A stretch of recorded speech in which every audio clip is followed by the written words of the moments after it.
Bab 2556. Namun, dia juga memiliki kekhawatirannya sendiri. Dia khawatir Nanako akan menjadi enggan setelah dia pergi ke Aurous Hill dan bertemu pria yang dicintainya.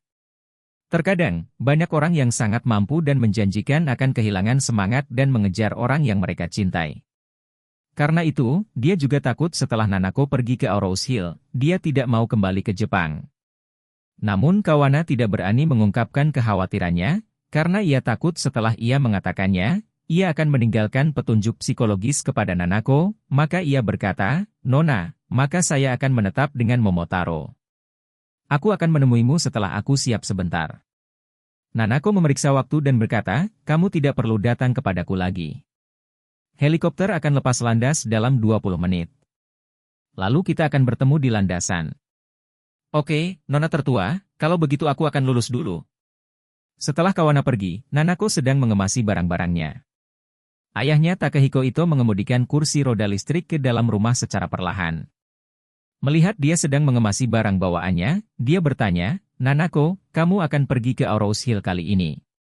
Berapa lama Anda akan pergi?"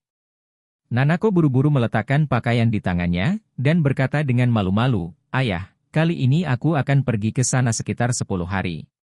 10 hari? Ito Takehiko tidak bisa membantu tetapi berseru, dan bertanya, "Bagaimana bisa begitu lama?" Nanako tersipu dan berkata, "Ayah, aku ingin tinggal di Aurous Hill beberapa hari lagi. Itu bisa dianggap istirahat. Selama ini, saya sibuk dengan pekerjaan, dan saya sangat lelah." Ito Takehiko tersenyum tipis dan berkata, "Sedikit lelah? Saya pikir itu palsu bahwa Anda lelah. Apa benar kau ingin melihat Charlie lebih awal?" "Ayah," Nanako berkata dengan malu-malu, "karena kamu mengerti segalanya, jangan bertanya dengan sengaja." Melihat respon malu putrinya, Ito berkata dengan sedih, "Nanako, aku tidak keberatan kamu menyukai Charlie, tapi kamu harus berjanji padaku bahwa kamu tidak boleh tenggelam terlalu dalam, setidaknya, jangan biarkan masa depanmu sendiri tertunda karena kamu tidak bisa bersamanya." Nanako buru-buru berkata, "Aku kenal ayah, jangan khawatir." Ito Takehiko mengangguk, meregangkan pinggangnya, dan tersenyum, "Oh, aku bosan di rumah akhir-akhir ini. Jika Anda tidak membencinya, saya akan datang ke Aurous Hill bersama Anda, oke?" "Hah?" Nanako berseru, "Ayah, kamu juga ingin pergi ke Aurous Hill?" "Ya." Ito berkata sambil tersenyum, "Dengan kau pergi, saya akan terlalu ditinggalkan di sini. Aku hanya ingin pergi ke Aurous Hill untuk bertemu Tuan Wei. Saya tidak pernah memiliki kesempatan untuk berterima kasih padanya. Saya harus minum 2 gelas dengan dia untuk apapun yang dia inginkan. Saya memiliki beberapa botol whisky berusia 50 tahun dalam koleksi saya, yang kebetulan dibawa ke Tuan Wade untuk dicicipi." Nanako buru-buru mengangguk dan berkata, "Ayah yang agung, kalau begitu kita akan pergi bersama." Saat dia berkata, dia tiba-tiba teringat sesuatu, dan berkata dengan malu-malu, "Tapi, ayah, kali ini aku menyuruh Nona Song untuk tinggal di rumahnya. Jika Anda tinggal dengan saya di rumahnya, saya khawatir itu tidak akan cocok." Ito berkata sambil tersenyum, "Tidak masalah, kau dan Kawana tinggal di rumah Nona Song, dan aku akan tinggal di hotel bersama Tanaka, jadi bibimu akan ikut denganmu." Nanako buru-buru bertanya, "Tanaka-san juga bersamamu?" "Iya." Ito menghela nafas dan berkata, "Sejak diamputasi, Tanaka sedikit frustasi. Bagaimanapun, dia masih muda dan tidak bisa menerima pukulan yang begitu parah, jadi aku berencana untuk membiarkan dia pergi bersamaku. Dia pernah ke Aurous Hill sebelumnya, dan kali ini saya akan membawanya ke tempat lama untuk dikunjungi kembali dan melihat apakah saya bisa menghiburnya lagi." Nanako tidak bisa menahan desahannya. Hubungan ayahnya dengan Koichi Tanaka, sang majikan, dan pelayan, memang sangat dalam. Mereka selalu saling mendukung dan tidak pernah ditinggalkan, yang benar-benar mengharukan. Jadi dia buru-buru berkata, "Jika ini masalahnya, tolong bersiap-siaplah secepatnya." Bab 2557. Karena itu Takehiko ingin membawa bawahan setianya Koichi Tanaka dan adiknya, Emi Ito, ke Aurous Hill, Nanako buru-buru menunda waktu keberangkatan penerbangan dan membatalkan rencananya untuk naik helikopter ke bandara. Bagi Ito Takehiko dan Tanaka yang kedua kakinya diamputasi, pengalaman naik helikopter tidak bersahabat dan nyaman. Jadi Nanako mengatur kembali armada asisten dan pelayan yang perlu pergi ke Aurous Hill. Lebih dari 10 orang bepergian ke Bandara Narita Tokyo dengan mobil. Untuk merawat ayahnya, Nanako dan Ito Takehiko berbagi kendaraan komersial. Saat kendaraan itu melaju dalam perjalanan menuju bandara, Nanako sudah terlihat bersemangat. Berpikir untuk tiba di Aurous Hill tempat tinggal Charlie dalam beberapa jam, Nanako ingin meneleponnya sekarang dan menyampaikan pesannya. Namun, dia tidak ingin pergi ke Aurous Hill untuk tujuannya yang terlalu jelas. Dia pergi ke Aurous Hill kali ini karena beberapa alasan yang kedengarannya tinggi.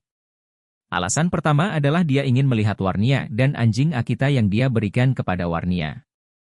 Alasan kedua adalah dia juga bisa pergi menonton konser Sarah. Dia sangat menyukai Sarah dan selalu ingin mencari kesempatan untuk menonton pertunjukan langsungnya. Alasan ketiga adalah mengirim Momotaro ke Aosue. Karena Aosue juga menyukai anjing Akita, dan melalui Warnia, dia berjanji pada Aosue bahwa dia akan memberikannya. Namun, ketiga alasan ini hanyalah retorika dangkal. Motivasi utama yang mendorong Nanako dan memungkinkannya melakukan perjalanan ribuan mil ke Aurous Hill adalah karena dia merindukan Charlie siang dan malam dan ingin menemukan kesempatan untuk bertemu dengannya. Selain itu, dia tidak ingin motif aslinya terlalu jelas. Karena dia khawatir hal itu akan memberikan tekanan psikologis pada Charlie. Itulah mengapa dia menggunakan 3 alasan yang masuk akal ini untuk membawa dirinya ke Aurous Hill terlebih dahulu dan kemudian menghubungi Charlie setelah dia tiba di sana. Dengan cara ini, dia bisa menyembunyikan motivasi intinya untuk bertemu Charlie. Saat ini, Emi Ito yang duduk di kopilot membuka mulutnya dan berkata kepada Takehiko Ito, "Saya sudah memesan hotel di Aurous Hill. Kali ini saya menginap di Shangri-La Hotel. Saya sudah memesan kamar presidensial dan beberapa suite mewah di sebelahnya." Ito Takehiko mengangguk ringan dan berkata, "Emi, kamu bisa memutuskan semua ini sendiri. Anda tidak perlu melapor kepada saya." Emi Ito buru-buru berkata, "Oke, aku tahu." Sambil berbincang, Nanako tiba-tiba mendapat telepon dari kawan yang duduk di mobil Mercedes di depannya. Nanako menjawab telepon dan bertanya, "Kak Ana, ada apa?" Kawan buru-buru berkata, "Nona, ZNN dari keluarga Su. Dia menelepon saya sekarang dan dia berkata di telepon bahwa dia berharap bisa berbicara dengan kami tentang kerangka kerja sama." "Keluarga Su?" Nanako mengerutkan kening dan berkata tanpa ragu-ragu, "Bukankah kita sudah berhenti bekerja sama dengan perusahaan luar negeri untuk saat ini?" Tolak saja dia secara langsung. Kawan menjelaskan, "Bu, kerja sama keluarga Su ini sangat berbeda dari dulu. Kondisi keseluruhan sangat bersahabat dengan Ito Group kami." "Sangat ramah?" Nanako bertanya ingin tahu. "Seberapa ramah itu?" Bab 2558. Kawan mengatakan secara rinci, "Nona, izin pengiriman keluarga Su dicabut karena mereka mengalami bencana di Cina. Sekarang mereka memiliki sejumlah besar kapal pengangkut yang hanya bisa berlabuh di pelabuhan. Mereka tidak bisa mendapatkan keuntungan. Artinya mereka mendirikan perusahaan patungan dengan kami, dan kemudian menempatkan semua kapal di bawah nama perusahaan patungan. Kami tidak butuh apa-apa, kami hanya perlu mendapatkan kualifikasi di Jepang, dan mereka akan mengoperasikan sisanya. Mereka dapat memberi kami 20% dari keuntungan." Nanako tidak bisa membantu tetapi berkata dengan heran, "Apakah keluarga Su begitu murah hati jika langsung membagi 20% keuntungan?" Kawan berkata, "Tuan, ZNN benar-benar mengatakan itu, dan juga mengatakan bahwa dalam proporsi tertentu, masih ada ruang untuk diskusi. Saya pribadi merasa bahwa meskipun jumlahnya 30%, keluarga Su tidak akan memiliki pendapat apapun." Nanako terdiam beberapa saat lalu berkata, "Kak Ana, jangan balas dia soal ini. Saya selalu merasa bahwa keluarga Su benar-benar tidak memiliki batasan moral dasar untuk melakukan sesuatu. Jika ini bukan pilihan terakhir, lebih baik tidak bekerja sama dengan keluarga seperti ini." "Baik." Kawan tidak banyak membujuk, dan langsung menjawab, "Kalau begitu saya biarkan dia kering dulu." Setelah menutup telepon, Ito Takehiko di samping bertanya, "Apa? Keluarga Su datang untuk bekerja dengan kami?" "Ya, ayah." Begitu Nanako datang untuk berbicara tentang bisnis, dia menjadi seperti bawahan di depan Ito Takehiko, dan berkata dengan hormat, "Lisensi pengiriman keluarga Su telah dicabut, jadi mereka sekarang ingin berbicara dengan kami." Kerjasama membutuhkan solusi. Setelah berbicara, dia memberikan pengantar singkat tentang kondisi yang ditawarkan oleh keluarga Su. Emi Ito, yang duduk di kopilot, berseru, jika keluarga Su benar-benar dapat menyerahkan 30% dari keuntungan, itu pasti akan menjadi penghasilan tambahan yang sangat besar bagi kami. Takehiko Ito menggelengkan kepalanya dan berkata dengan ringan, inti dari keluarga Su adalah keluarga yang sangat egois. Dalam logika mereka, hanya dia yang menghasilkan uang orang lain, dan tidak ada orang lain yang menghasilkan uang. Saat ini, mereka bersedia menghasilkan uang. Mengambil keuntungan sebesar itu hanya dapat membuktikan bahwa masalah yang mereka hadapi sangat serius. Begitu kami membantu mereka mengatasi kesulitan, mereka pasti akan mengalihkan perhatian mereka ke bagian keuntungan yang ditransfer kepada kami. Kemudian mereka pasti akan berpikir untuk melakukan apapun untuk mendapatkan uang kembali dengan bunga. Iya.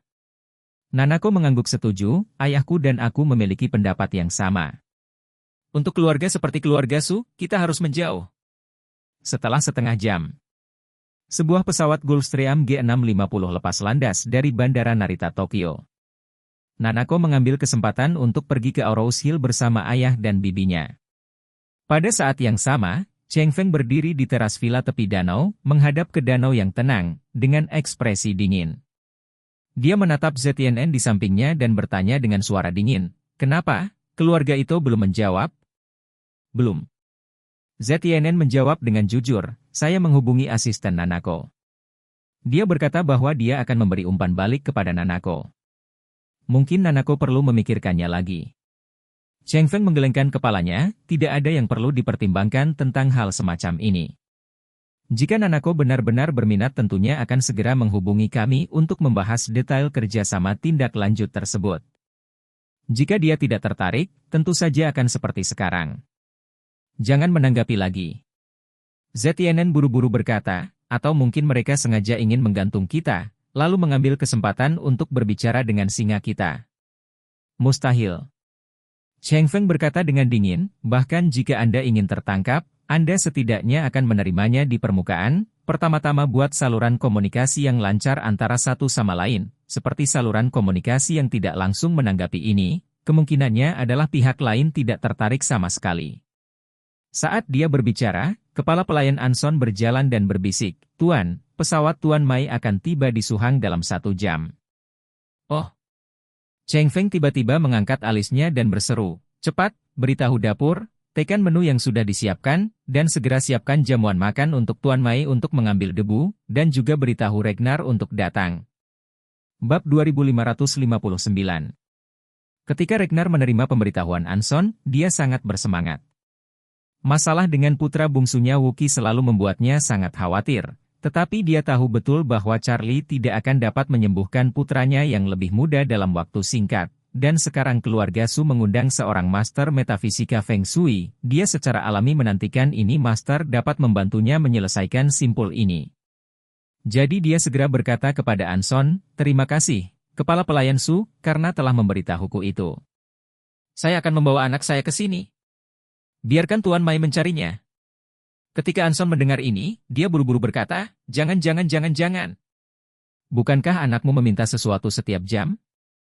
Jika ini untuk Tien Mai untuk menonton, saya tidak tahu apa yang akan dilakukan Tien Mai. Bagaimana menurut Anda? Sebaiknya Anda datang sendiri dulu, dan setelah Anda datang, perkenalkan situasi putra bungsu Anda kepada Tuan Mai secara mendetail, dan biarkan Tuan Mai mempersiapkan mental terlebih dahulu. Ragnar tiba-tiba merasa panas di wajahnya.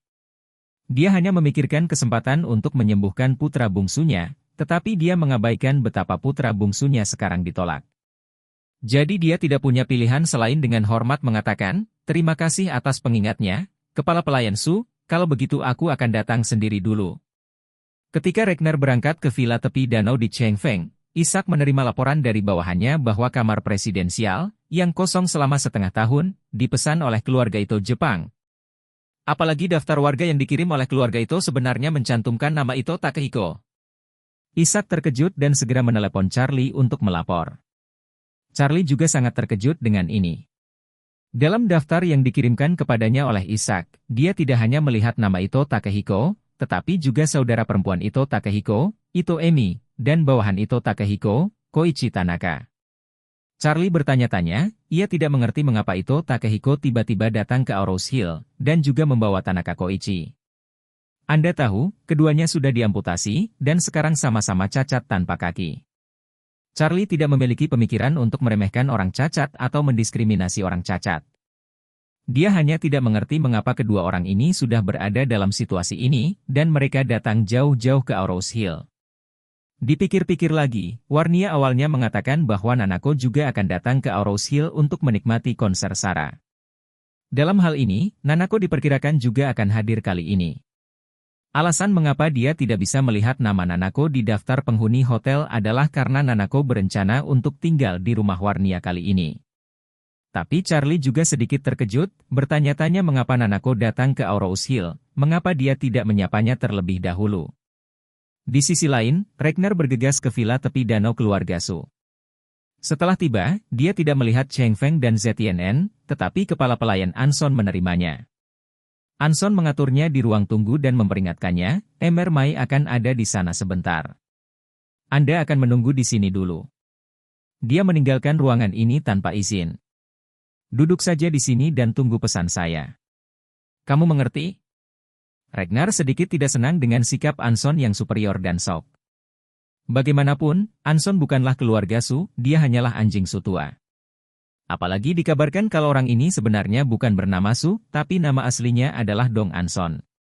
Setelah tinggal di keluarga Su untuk waktu yang lama, dia menjilat wajahnya dan pergi menemui Tuan Su, meminta Tuan Su untuk memberinya nama belakang. Selama berabad-abad, hanya kaisar tahun itu yang akan memberikan nama keluarga para menteri dan jenderal militernya. Saya belum pernah mendengar ada keluarga kaya yang memberikan nama keluarga kepada bawahan mereka, apalagi bawahan yang meminta majikan mereka untuk memberi mereka nama keluarga. Anson yang pertama kali, jadi dia juga ditolak orang luar. Tapi Anson sendiri tidak peduli.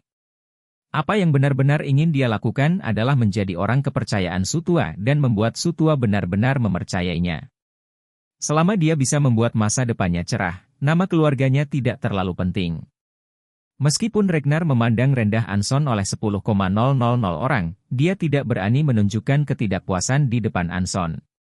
Dia hanya bisa berkata dengan hormat, "Jangan khawatir, kepala pelayan, saya akan menunggu di sini dengan jujur." Anson mengangguk puas, dan berkata, "Tunggu." Setelah berbicara, dia berbalik dan meninggalkan ruang tunggu. Bab 2560. Ragnar duduk di sofa dengan sedikit kesal dan bergumam pada dirinya sendiri, "Cuk, ini hanya seekor anjing. Dia berani berpura-pura seperti ini padaku. Dia berbicara begitu banyak, dia bahkan tidak menuangkan segelas air. Sungguh fucking bastard." Setelah setengah jam, sebuah konvoi beberapa Rolls-Royce melaju ke gerbang villa tepi danau dengan kekuatan besar. Cheng Feng, ZTNN, dan Anson semuanya menunggu di pintu. Begitu konvoi berhenti, ZTNN secara pribadi melangkah maju dan membuka pintu belakang Leslie kedua. Di dalam pintu mobil, ada seorang lelaki tua dengan rambut perak mengenakan setelan tang bersulam hitam. Pada saat itu, dia harus berusia lebih dari 80 tahun, tetapi keseluruhan orangnya sangat kuat dan dia tidak dapat melihat berapa umurnya. ZTNN, yang berusia lebih dari 50 tahun, memandang orang tua di depannya dan berkata dengan hormat, "Halo, kakek. Anda telah pergi selama bertahun-tahun." Orang tua itu tersenyum sedikit, memelintir janggutnya, dan berkata dengan gembira, "Apakah kamu menjaga jalan? Ketika saya melihat Anda terakhir kali, Anda adalah seorang pemuda, dan sekarang tahun yang baik, bukan?" ZTNN dengan hormat berkata, "Kakek, saya sekarang berusia 50 tahun untuk mengetahui takdir. Tidak sepertiku, kamu masih bisa terlihat sangat energik di masa tuaku." Orang tua itu tersenyum dan berkata, "Saya tidak dapat berbicara tentang roh, rasa sakit telah mencapai dahi saya, dan langit hilang dengan melihatnya." Cheng Feng buru-buru berkata saat ini, "ZTNN, tolong turunkan kakekmu dulu, jangan biarkan dia duduk di dalam mobil dalam waktu lama, itu tidak baik untuk kesehatannya." ZTNN kembali sadar dan buru-buru mengulurkan tangan dan berkata, "Kakek, tolong." Orang tua ini adalah generasi ke-31 dari keluarga Mai dan Mai, dan terkenal di kalangan Tionghoa Amerika. Meskipun dia tidak sebaik yang paling terkenal, dia pasti bisa dianggap sebagai kelompok Master Feng Shui Cina Amerika yang relatif teratas. Karena Master Top yang sebenarnya relatif rendah hati selama bertahun-tahun dan belum pernah ke Cina selama beberapa tahun, dia hanya memberi dan kesempatan untuk bangkit. Dan yang berusia 93 tahun tidak pernah pensiun dan masih aktif di bidang Feng Shui. Dia sering berkeliling untuk menonton Feng Shui dan meramal nasib beberapa orang kaya. Karena kekuatannya memang luar biasa, dia memiliki reputasi sebagai master yang hebat.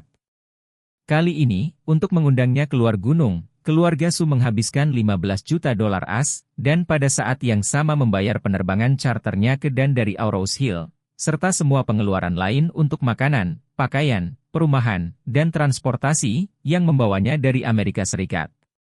Kali ini, Dan mengulurkan tangannya dan menepuk lengan ZTNN, dan orang itu keluar dari mobil dengan cekatan.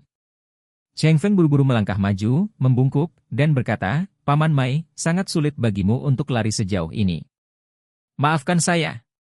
Dan tersenyum dan berkata, "Cheng Feng, ayahmu dan aku adalah saudara yang baik. Jika Anda memiliki sesuatu, bagaimana saya bisa membantu?" Saat dia berbicara, pintu kopilot juga terbuka, dan seorang pemuda berusia 27 tahun turun, mondar-mandir ke pria tua itu, dan berkata dengan hormat, "Kakek."